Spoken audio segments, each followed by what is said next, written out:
Hey, dear aspirants.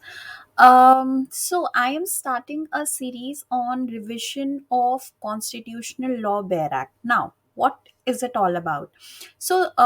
I think there will be a lot of people who would say that we understand the concept of fundamental rights, we understand the concept of all the case laws that are there in the Constitution, but somewhere we lack in the Bear Act part of it because it is vast and it has a lot of articles and it is hard to understand what has to be done and what has to be left. So for from that perspective, I am bringing this series. In January we are going to have 8 parts of it, and if required we will also continue it in February. You can stay tuned with the series. This is starting tomorrow at 3 p.m. In the YouTube live sessions.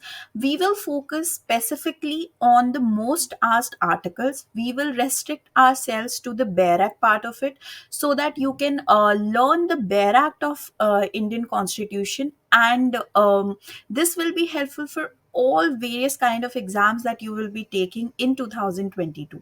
So do connect with these sessions and bring your Bear Act to the sessions, and we will be through with Indian Constitution Bear Act.